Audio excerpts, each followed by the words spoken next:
some breaking news. Gypsy Rose Blanchard's account is allegedly permanently banned. I've heard this through a source,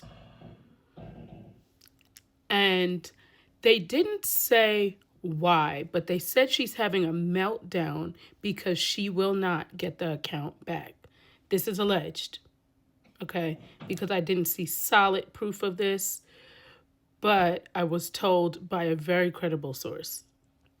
Now, I asked myself, why would they not give her account back if she was hacked? Remember, that account was not opened by her. Her sister had her TikTok account prior and had already said, go to that account before Gypsy Rose had got out, and Ryan had set it up. But I Googled this, and look what I found out. Googled, can violent criminals have TikTok accounts? Google's AI overview says no, violent criminals cannot have a TikTok account. It is against community guidelines. And it lists all the things down there. It also said the account will be banned if TikTok is aware that the account holder is violent.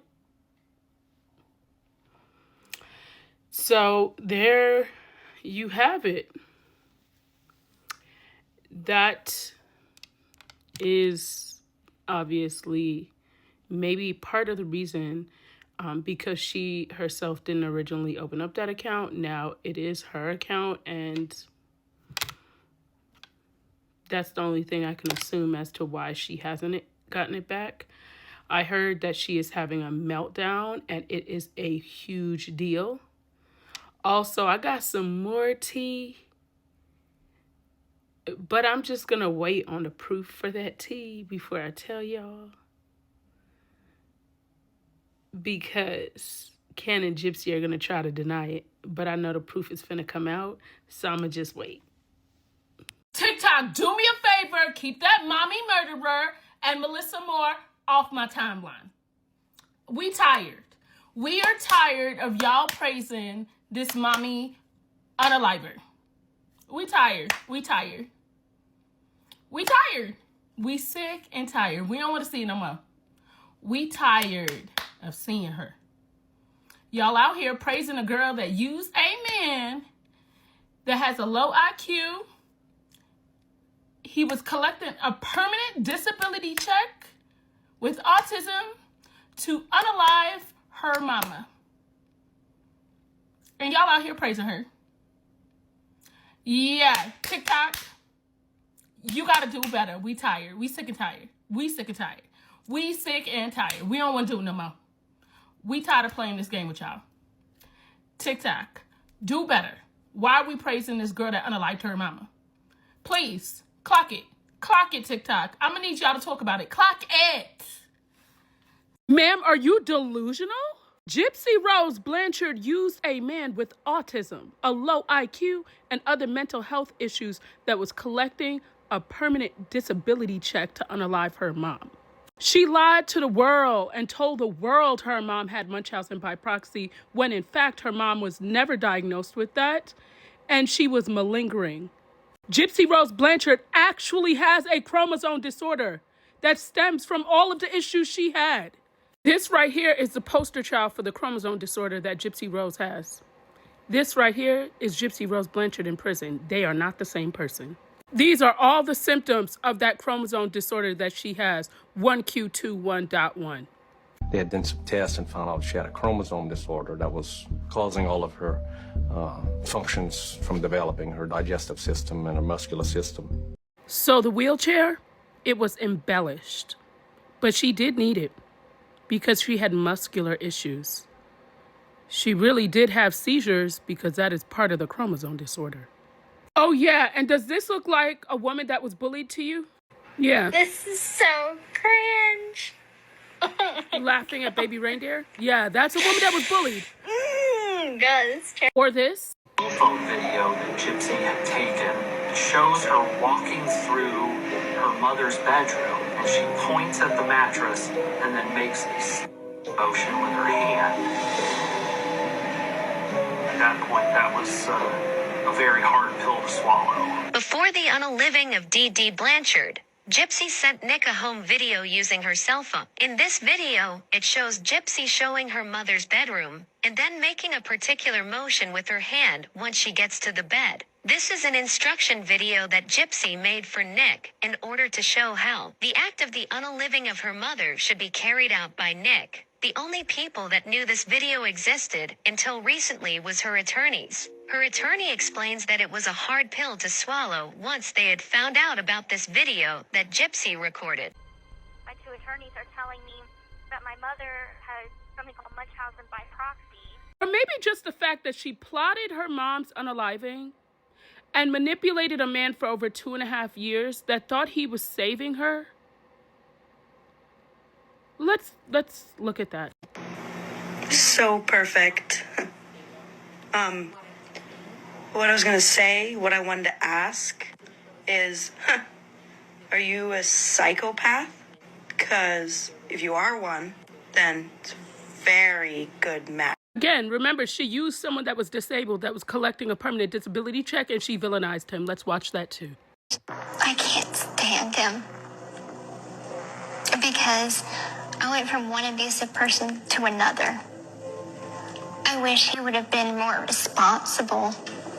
He was the first person I ever told The that I could disabled walk. man. I first met Dan at a sci-fi This is another man. called Vision Con. We would trade messages back and forth for a while. And slowly, after a few months, I started to tell him more and more about my home life. He was the very first person that I ever told that I could walk. That's the And yeah, second I one she asked said. him a question. I asked him to kill my mother, but I didn't hold a gun to his head and make him do it. He seemed more happy to do it than anything. And that's why I can't stand him.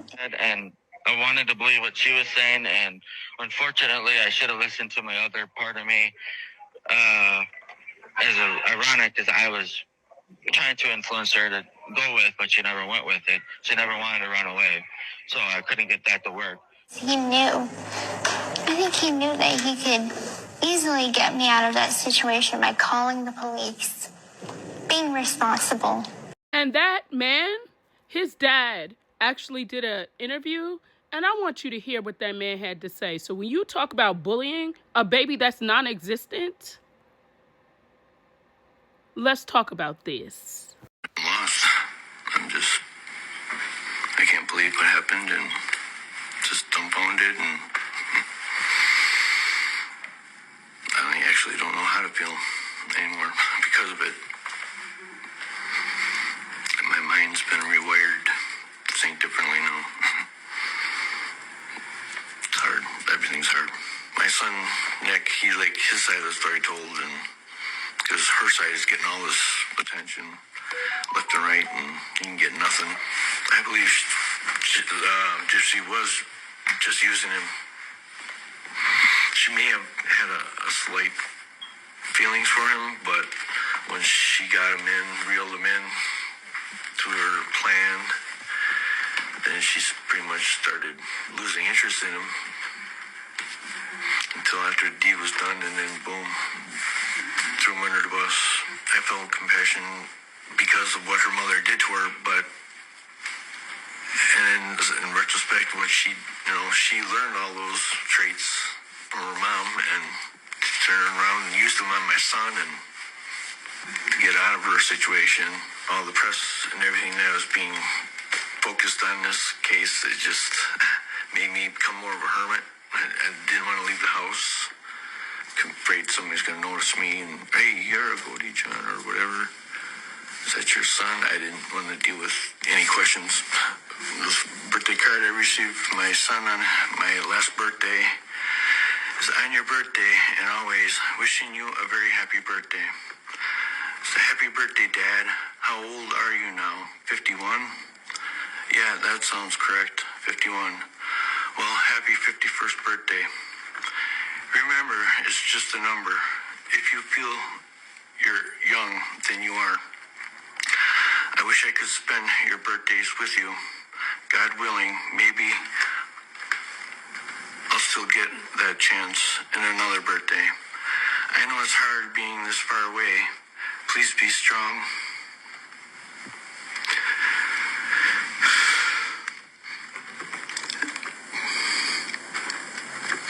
Thank you for being my father, my best friend, and teacher. I'm blessed to have you as a father. It's you who taught me all these noble traits, and I'm grateful for it. I love and miss you wholeheartedly. So when you want to talk about a bully, that's what a bully is. But you know what? Let's not stop there. Let's not get lazy now. It's kind of weird though, people seeing you in handcuffs, they give you this weird look, and I'm like, do you really think? Like, okay, number one, I didn't kill nobody, I don't do drugs, I don't smoke, I don't drink, I didn't do nothing. I'm a good girl. What did you say again, ma'am? And then after she gets out of prison, less than a month later, she sits down in a podcast and says this. I don't associate myself as a murderer because if you think about it, yes, I had a part to play in it. I asked Nick for help. And how that conversation started was, he was saying that he would protect me from anyone. I said anyone. He said yes. I said even my mother. He said yes. And then the plan kind of formed from there. But he's the one that did the actual kill, not me. I can't kill anyone. That's why he's in trouble to begin with, because he's the one that did it. So when they say I'm a murderer, I don't identify as that. Not only that, she used her ex-husband to get out of prison, but then turns around and still communicating with her ex-fiance the whole time. Leaves him, gaslights him, and less than a week later, she's out with the ex-fiance prancing around on TMZ manipulating him too. As a married woman, yep, looks like someone's bullying her. Yep, Yep. Why don't you actually do your research? You really need to do that. How about it?